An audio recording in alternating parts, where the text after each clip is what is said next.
అందరికీ నమస్కారం అండి. నేను మీ రాములు. ఈ వీడియోను ఒక్క నిమిషం దయచేసి చూడండి.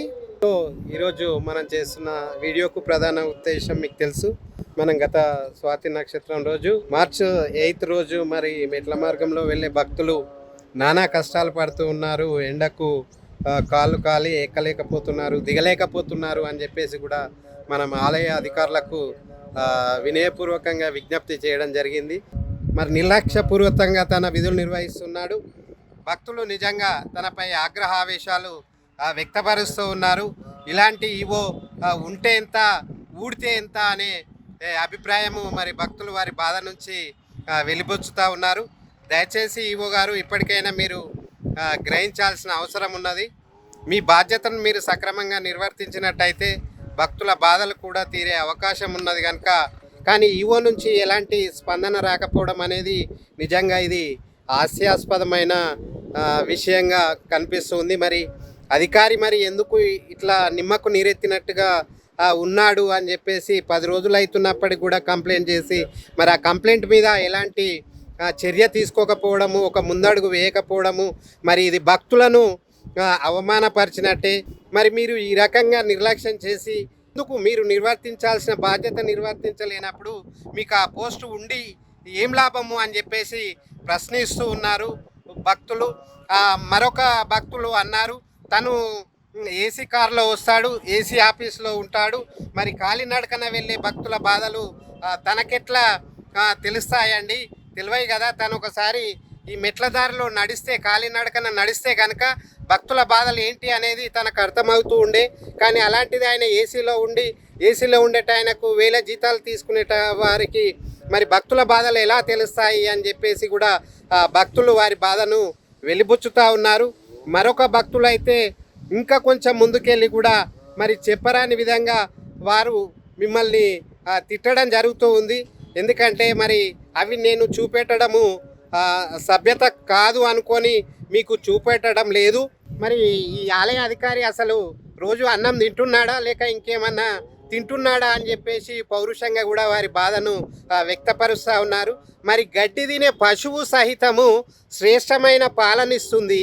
మరి ఏసీలో కూర్చొని ఏసీ కార్లో తిరిగి వేలకు వేలు జీతాలు తీసుకునే ఈ ఆలయ అధికారి ఏం చేస్తున్నాడు, ఏం పీక్తున్నాడు అని చెప్పేసి మరి కొంతమంది భక్తులు వారి బాధను భరించలేక వారు నాకు వెలిబుచ్చారు. కనీసము ఏదన్నా జంతువు గాడిదతో పోలుస్తామంటే కూడా గాడిద కూడా తను వ్యతిరేకిస్తున్నది. నన్నెందుకు పోలుస్తారు, నేను యజమాని ఏది పెడితే అది తింటాను, యజమాని ఎంత బరువేస్తే అంత మోస్తాను, అలాంటి నేను నిజాయితీగా పనిచేస్తున్న నన్ను పనికి మాలినంతో పోలుస్తారా అని చెప్పేసి గాడిద కూడా ప్రశ్నిస్తుంది.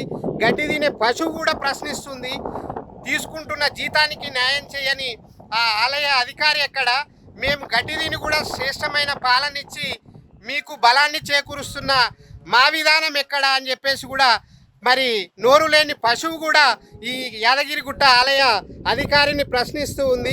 పోనీ చీమెతోని పోలుస్తామని కూడా ప్రశ్నిస్తూ ఉంది.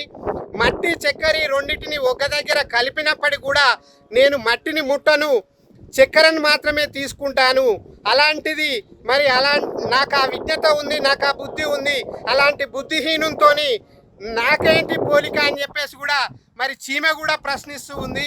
అంటే ఈ ఆలయ అధికారిని ఒక చీమెతోని కానీ, ఒక పశువుతోని కానీ, ఒక గాడిదతోని కానీ పోలుద్దామంటే కూడా అవి కూడా ఒప్పుకోవట్లేదు. మరి ఈయన వేలకు వేలు జీతాలు తీసుకుంటూ ఏసీ రూముల్లో ఉంటూ ఏసీ కార్లలో తిరుగుతూ మరి ప్రజలు పడుతున్న బాధలను మరి గ్రహించక వారి బాధలను తీర్చినప్పుడు ఈ ఈవో ఉంటే ఎంత, ఊస్తే ఎంత? మరి అప్పుడు కొందరు పెద్ద మనుషులు అంటుండేవారు, పొద్దుకైనాక మనిషి అక్కెరకు రాకపోతే ఆ అక్కెరకు రాని మనిషి ఆకిట్ల వంటేంది, ఇంట్లో వంటేంది అని చెప్పేసి ఒక సామెత ఉండే. మరి అలాంటప్పుడు ఈ భక్తుల బాధలు తీర్చలేని ఈ ఈవో ఉంటే ఎంత, ఊస్తే ఎంత అన్న అభిప్రాయాన్ని భక్తులు వెలిబుచ్చుతూ ఉన్నారు. ఇప్పటికి 10 రోజులు అవుతున్నప్పటికీ కూడా మరి మీకు ఎలాంటి చెవు మీద పేను పారడం లేదు అంటే ఇది నిజంగా ఇది మీది నిర్లక్ష్యమే. కనుక ఇప్పటికైనా మరి ఉన్నతాధికారులు, దేవాదాయ శాఖ, మరి మినిస్టర్ ఏం చేస్తూ ఉన్నారు, మరి ఈవో ఏం చేస్తూ ఉన్నారు, మరి ప్రభుత్వం ఏం చేస్తున్నది అనేది ఒకసారి భక్తులారా మీరు అందరూ గమనించాల్సిన అవసరం ఉన్నది అని చెప్పి భక్తుల పక్షాన నేను డిమాండ్ చేస్తూ ఉన్నాను. తక్షణమే మీకు చేత కాకపోతే రాజీనామా చేయండి, ఇంకో కొత్త వారు వస్తేనన్నా ఈ భక్తుల బాధలు పట్టించుకునే ప్రయత్నం చేస్తారు అని చెప్పేసి మిమ్మల్ని భక్తుల పక్షాన డిమాండ్ చేస్తున్నాను. మీకు అసలు ఆ పదవిలో కొనసాగే హక్కు లేదు. మీకు ఒక నెల జీతం కట్ చేసినట్టయితే అప్పుడు భక్తుల బాధ ఏంటి అనేది తెలుస్తుండే. లేదా మీ ఇంటోళ్ళని ఎప్పుడన్నా మీరు కానీ మీ ఇంటోళ్ళు కానీ ఈ మెట్ల మార్గంలో 10 తర్వాత ఉదయం 10 తర్వాత నడిచి చూడండి, కాలినడకన నడిచి చూడండి. అప్పుడు ప్రాబ్లం ఏమిటి అనేది తెలుస్తుంది. ఇంటికి పోతే మీ ఇంటి ఆమె నీకు బువ్వ కూడా పెట్టదు అన్న సంగతి మీరు ఆ రోజు గుర్తిస్తారు. అలా అయితేనే మీకు ప్రాబ్లం తెలుస్తూ ఉంది.